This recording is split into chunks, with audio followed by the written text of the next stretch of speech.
I lost my husband in a plane crash and his sister stole half of the insurance, even though she was already rich. When I received the call informing me that Matthew's plane had crashed, my world fell apart. Nothing could prepare me for the pain I felt, nor for the injustice that would follow. While I was still grieving and trying to figure out how to move forward, I discovered that half of the life insurance had been transferred to his sister Victoria's account. She always despised me for my humble origins, and now, even though she was a millionaire, she took from me what was left of my husband. From then on, I began a difficult journey, marked by losses, discoveries, and confrontations. But I also found allies, inner strength, and a truth that needed to come to light, no matter the cost. I'm happy to have you here. Follow my story to the end and comment the city you are watching from so I can see how far my story has reached. My world collapsed in an instant. I was in the kitchen preparing breakfast when the phone rang. The operator's voice was robotic, emotionless, informing me that Flight 416 had crashed. My body froze, the ground seemed to disappear. Matthew, my husband's name, was among the confirmed victims. The pain didn't come gradually, it hit me with violence. I tried to breathe, but the air wouldn't obey. My knees gave way, and all I heard was the hollow sound of the phone slipping from my hand. The sound seemed distant, as if I were outside myself. Images of him, words exchanged.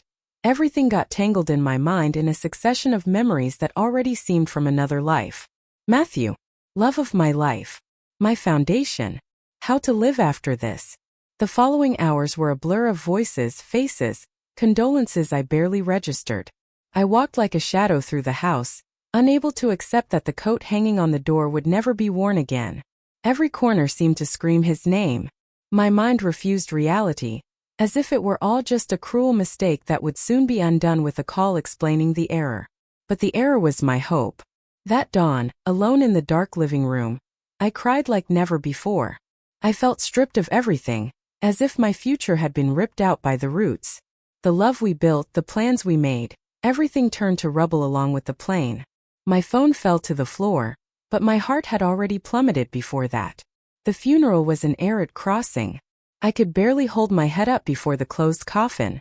The weight of absence was suffocating. But even more suffocating was Victoria's icy silence. She arrived with impeccable hair, her grief well calculated, as if posing for a photograph. Her eyes met mine with indifference, as if the pain tearing me apart was not worthy of attention. She hugged me stiffly without emotion. There was no human warmth, no true word of comfort, just a social obligation perfectly fulfilled. There had always been tension between us, but there, in that moment of loss, I expected something different. Truce, perhaps.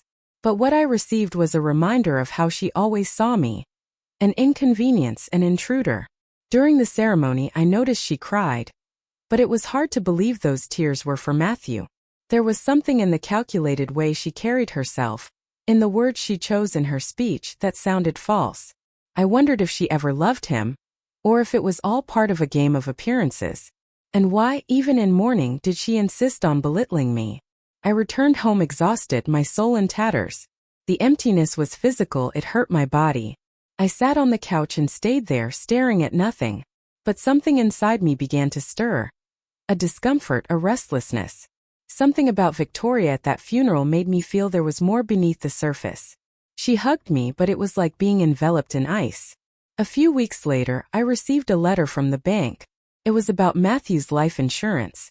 My hands trembled as I read. There had been a recent and definitive transfer. Half of the amount had been directed to Victoria's account. That didn't make sense. He never mentioned it. Never hinted at anything like that. How was this possible?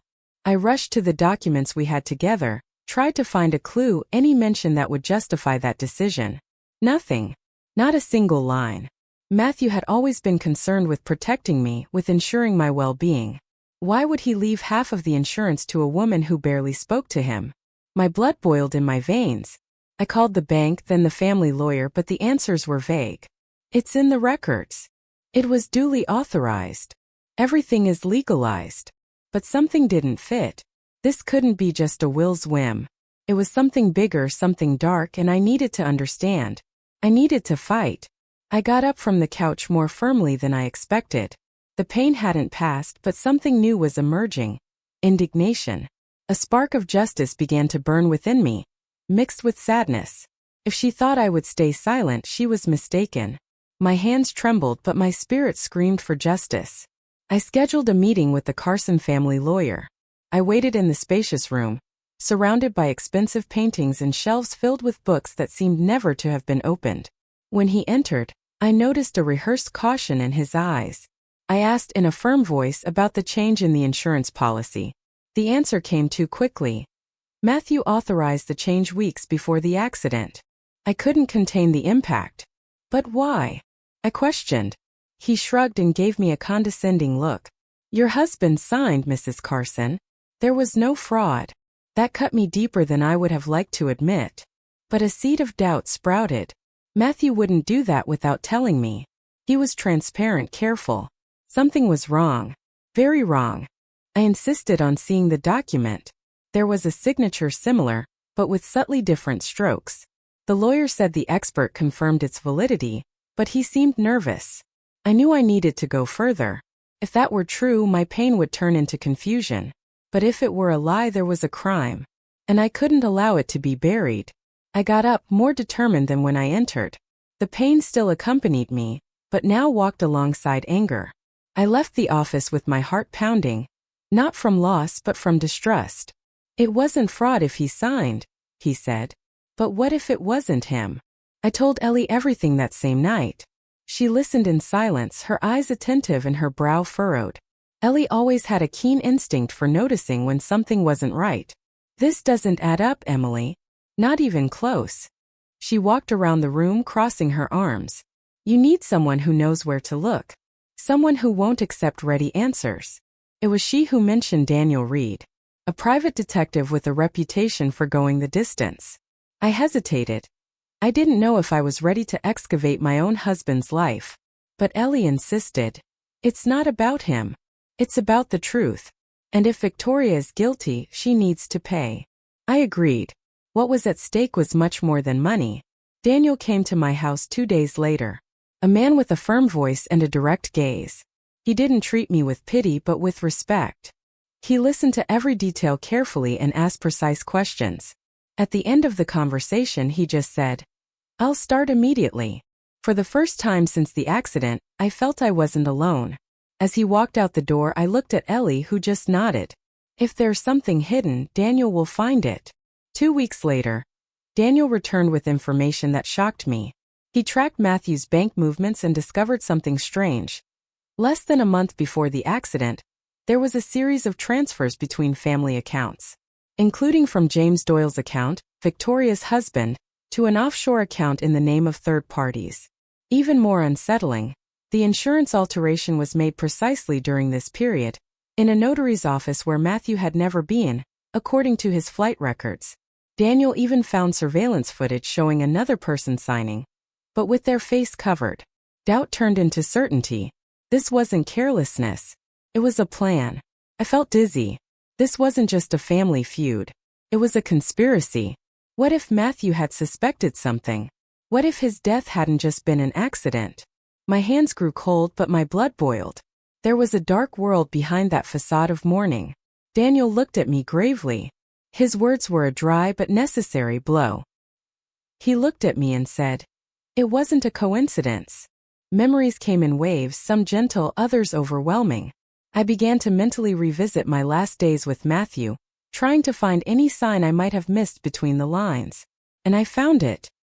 He was distracted, often silent during meals, as if carrying something heavy. Sometimes he would hug me out of nowhere and hold me for too long, as if wanting to imprint that moment.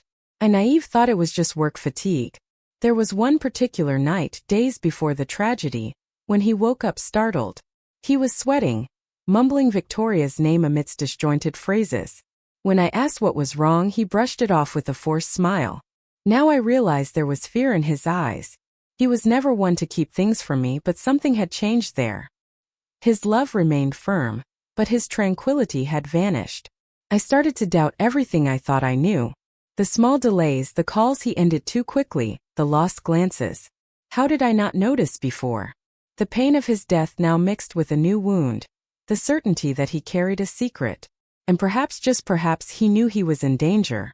My heart tightened at this hypothesis. Was his silence a protection? I began to hear his voice in my mind again, replaying his last "I love yous," trying to catch hidden nuances. And I saw it. He was trying to tell me something. But he used silence to spare me. Now every gesture of his made sense. It was Ellie who noticed the coat. We were in my bedroom, rummaging through some boxes of clothes I hadn't managed to donate yet. She picked up Matthew's old overcoat and commented that it felt heavier than usual. When she ran her hand over the inner lining, she felt something rigid. Our eyes met immediately. Our hearts pounded in unison. Carefully, she used a small pair of scissors to open an almost imperceptible seam. Inside there was a small metal key with a tag marked with a code and the name of a bank. A shiver ran down my spine. That was unusual. Matthew was never one to hide anything, unless he was desperate for security. The tag was slightly worn, as if he had handled it many times before deciding to hide it. It was a deliberate, careful gesture. There was a message there even without words. He wanted me to find it, but not too soon. And above all, not just anyone. That was for me and for me alone. I looked at Ellie with the certainty that something big was about to emerge. The secret hadn't died with Matthew. He had left a trail. And now, for the first time since the tragedy, I had a chance to hear him again. It was sewn into the lining, as if he feared it would be found. The next day, I went to the bank with Ellie and Daniel. The teller typed the code strangely when he saw the key, but after checking the documentation, he led us to a discreet room. The safe deposit box was small but heavy. When I opened it, my hands were sweating. Inside was a brown folder and a black USB drive. No letter, no note, just silence and mystery. We quickly flipped through the papers. Statements, copies of contracts, and most importantly, records of meetings and email exchanges between Victoria, James, and other names I didn't know. The words policy, transfer, and international reserve appeared frequently. Everything seemed linked to the insurance. But the most intriguing piece was on the device. Back at my house, we plugged the USB drive into the computer. A single video file was there. It was Matthew sitting in the armchair in our office, with a tired expression and red eyes. The recording began with him saying, "If you're seeing this, something has happened to me." My throat closed, my eyes filled with tears. He had foreseen everything. Daniel paused the video to give me time to breathe. Matthew's presence was too real to be bearable at that moment. The words on the screen made me lose my breath. "If you're seeing this, something has happened to me." When I finally managed to continue the video, I felt as if I were sitting before him, hearing a belated confession. Matthew spoke in a low but firm voice. He recounted that, weeks before his last trip, he had discovered suspicious financial movements between Victoria and James. And more, that the insurance policy had been accessed and modified without his direct knowledge. He reported everything with regret, as if he was still trying to understand why his own sister would do this to him. "She always knew how to manipulate people," he said. "Even me." My heart broke with every sentence. Knowing that he lived his last days carrying that anguish made me wish I could have protected him. He knew something was wrong. And yet he flew. The video was about 10 minutes long and Matthew still said, "If anything happens to me, don't trust Victoria. She has powerful allies and knows no limits." Those words echoed like a warning, a plea. He didn't explicitly say he feared being killed, but the suggestion was there, implicit. And now everything made sense. We turned off the video with reverence, as if extinguishing the last flame of his presence. I felt devastated and strengthened at the same time. There was the truth, raw, clear, irrefutable. She always knew how to manipulate people. Even me. With the material in hand, Daniel took the papers and the recording to a handwriting expert. In a few days he returned with confirmation. The signature on the policy change did not match Matthew's. There were small differences in the stroke, the inclination, and even the pressure of the writing. To an untrained eye, it might go unnoticed. But to experts it was forgery. Suspicion turned into proof. And for the first time, I saw fear emerge in Victoria's cold eyes, even if only in my imagination. The mask was beginning to crack. Daniel assured me that this would be enough to start a lawsuit, but warned that the road would be arduous. They had money, influence, and would do everything to suppress the case. But I no longer wanted silence, nor forced peace. That fraud was an insult to Matthew's memory and my dignity.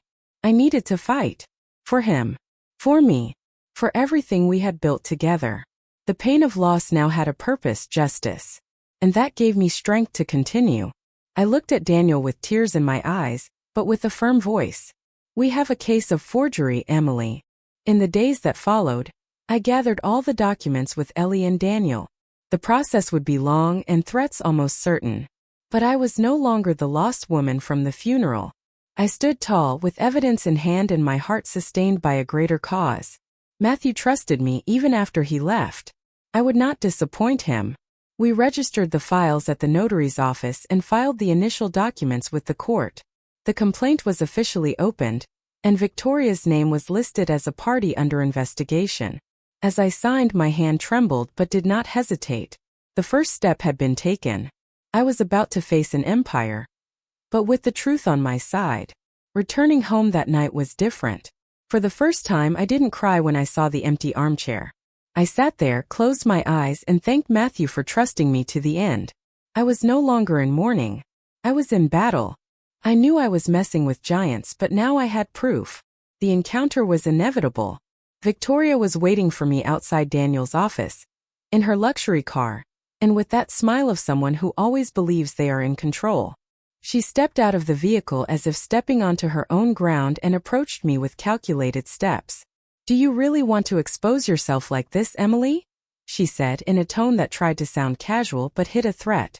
I pretended not to hear, but she continued, "Not everything needs to become a scandal." She seemed too calm for someone about to be denounced. She touched my arm as if she still had some right over my life. "You've already lost enough, don't you think?" she whispered with false compassion in her eyes. I knew there was no empathy there, only manipulation.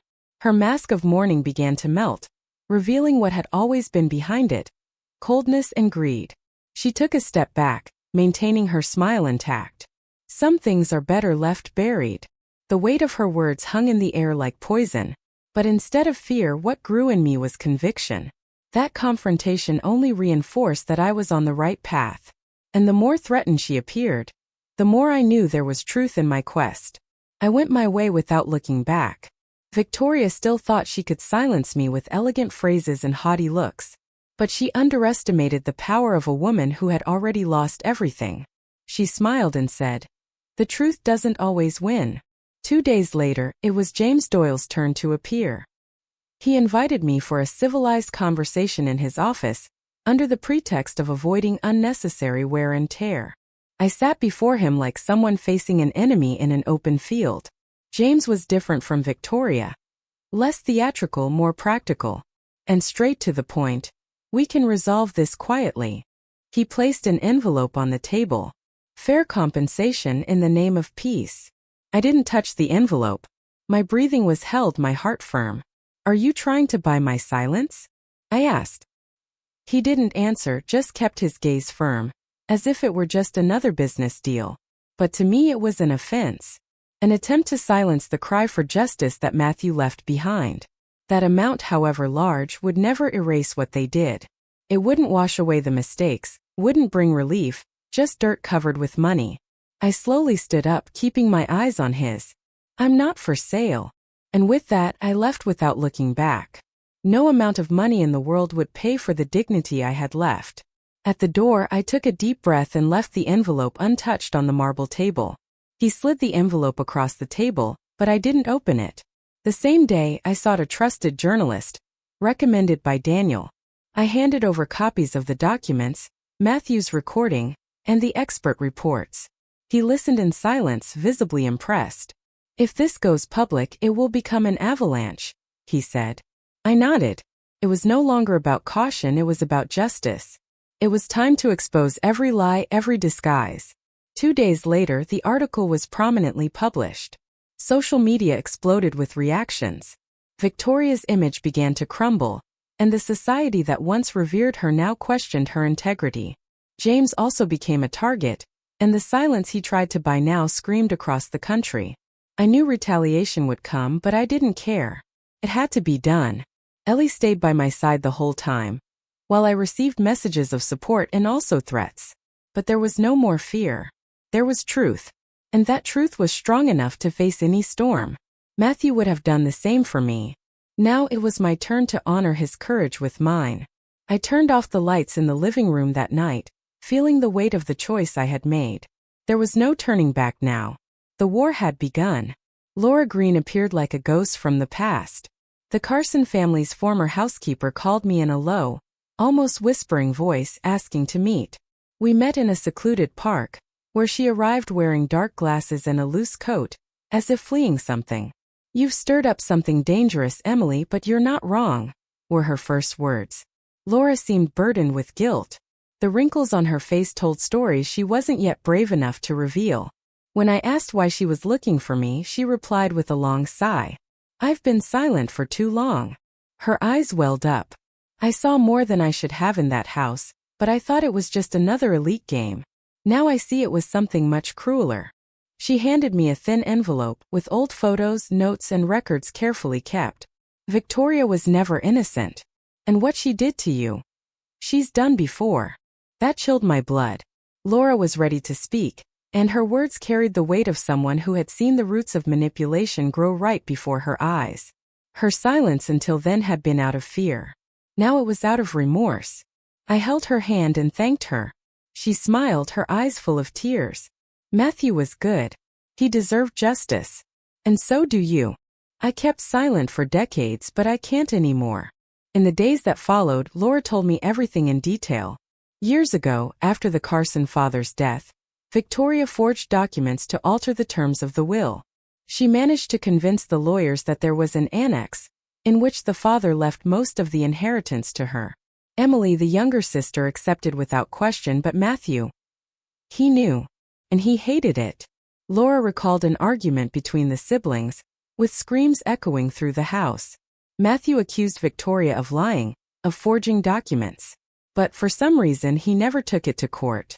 Perhaps out of family loyalty, perhaps out of fear, or perhaps because he had no concrete evidence, only convictions. Whatever it was, the resentment remained between them until the end. Seeing that she had used the same pattern of manipulation now, years later, shocked me.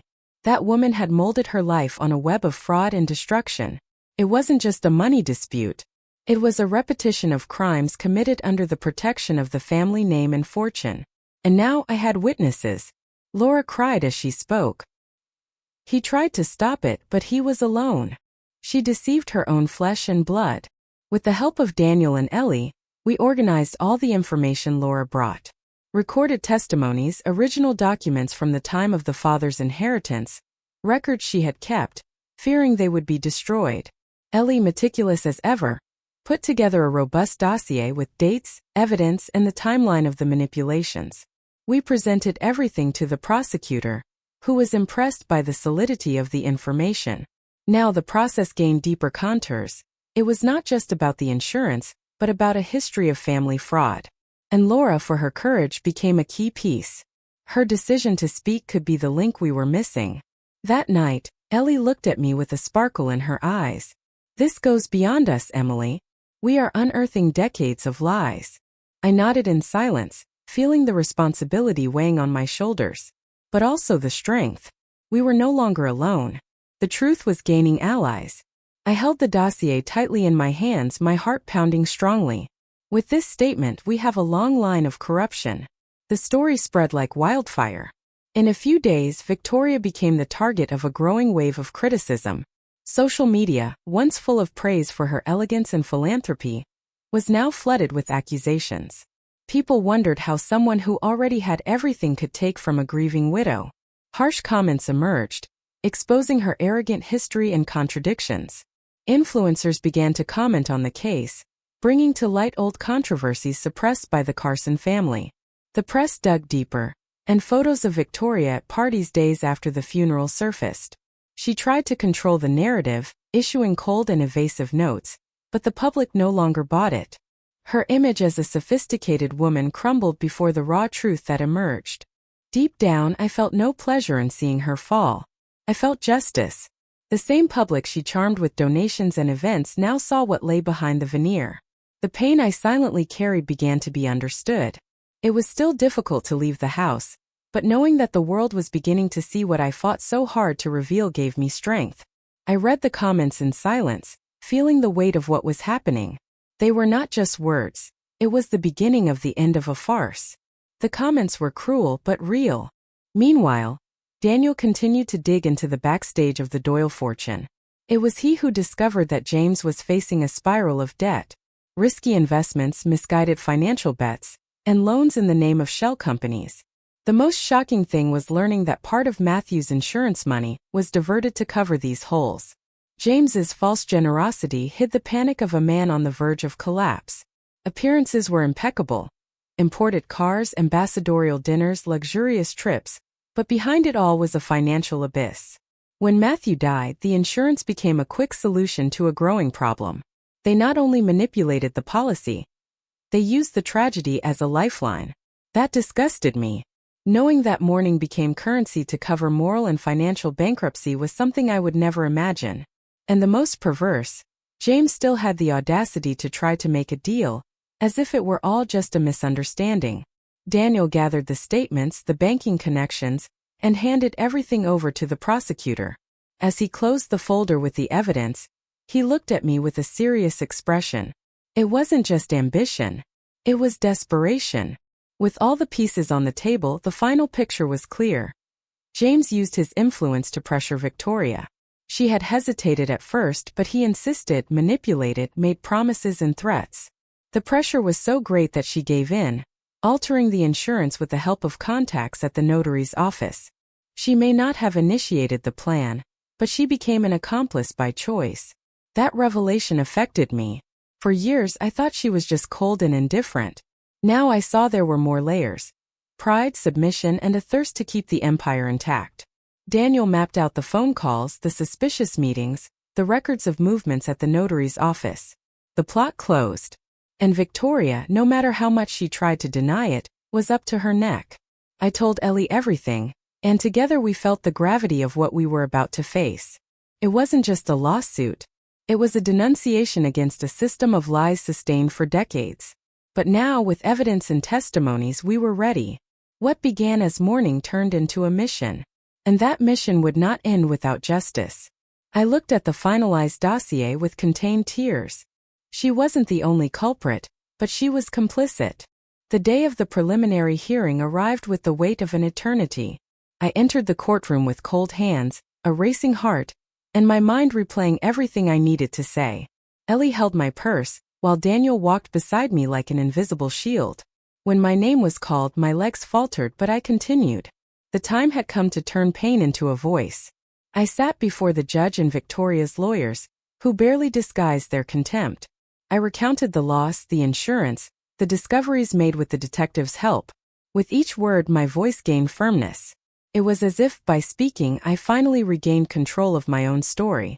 Matthew deserved to be heard through me, and I would do it with all truth. There were moments when I almost broke down, especially when mentioning the video. But I took a deep breath and continued. The judge listened attentively, taking notes. Victoria in the background maintained her composure. To a certain extent. At times she averted her gaze, as if knowing her downfall was near. My eyes fixed on hers only once, and there I saw fear. As I left the room, my body trembled, but not from weakness. It was like releasing years of silence. I've never trembled so much, but my voice came out firm. On the second day of the hearing, the judge requested that the files be officially submitted. Daniel presented the signature forensics, Matthew's recording, bank statements, and Laura's testimony. The silence in the room was absolute. When the recording began, my husband's voice filled every corner of that courtroom. Victoria remained impassive until the part where Matthew explicitly said, "If this reaches Emily, it's because something has happened to me." At that moment I saw her shoulders stiffen, and for the first time she bit her lips, nervous. The judge looked directly at her after the recording. He said nothing, he didn't need to. That expression said it all. The prosecutor reinforced the history of manipulations, connecting the dots between the father's inheritance, the insurance, and James's debts. It was a logical, precise, documented line. I could barely believe we had come this far. And most incredibly, with all that, justice was beginning to listen. For the first time, our truth was irrefutable. We left the courtroom without a word, but with lighter hearts. Victoria's expression finally faltered. The following week, the judge issued the decision. The case would proceed to trial with extensive coverage. Matthew's recording, the technical reports, and the history of manipulations were compelling enough evidence. The press set up on the courthouse steps, and my name became headline news, no longer as the suffering widow, but as someone confronting an empire. I received calls, messages, invitations for interviews. I refused almost everything. It wasn't about fame, it was about justice. Ellie and Daniel took care of organizing the final documents, scheduling depositions, and protecting our witnesses. Everything was in motion. The feeling was that something big was about to happen. And this time it would be in broad daylight. Victoria tried once more to postpone the trial, but the request was denied. The court wanted answers. And so did the public. We knew it would be tense, painful, but we also knew we were prepared. What was coming would not erase the pain, but it could give it new meaning, justice. On the eve of the trial, I looked at Matthew's photo on the shelf and smiled with teary eyes. It will be public. Everyone will hear the truth. The courtroom doors opened slowly, as if aware of the weight I carried as I walked through them. Ellie squeezed my hand firmly, while Daniel walked beside me with calculated steps. The cameras outside had disappeared, but inside that hall, the eyes were even more judgmental. Sitting in the front row, right behind the witness stand, was like entering an arena. It was the last battle. My breathing came in short, steady waves. There was something solemn about the atmosphere, a heavy, almost reverent silence. The opposing lawyers arrived with briefcases and cold gazes, but I couldn't tear my eyes away from Victoria. She sat upright, feigning control. But the subtle tremor in her fingers betrayed her facade. I watched her not with hatred, but with the firmness of someone who no longer fears. The judge entered and began the session with formalities I barely heard. All that mattered was that moment. The display of Matthew's recording. The USB drive was connected. The screen lit up. For an instant, everything stopped. It was as if time had held its breath. The man I loved, whom I lost, whom I fought to defend, returned to tell the truth. In his own voice. I straightened my posture and held back tears. Every step I took was for the love I lost. The video began. Matthew appeared on screen with a tired but determined face. His words were clear, direct, painfully real. He recounted how he discovered the fraud, how he tried to confront Victoria, and how deep down he knew he was in danger. He didn't accuse with anger, but with sadness.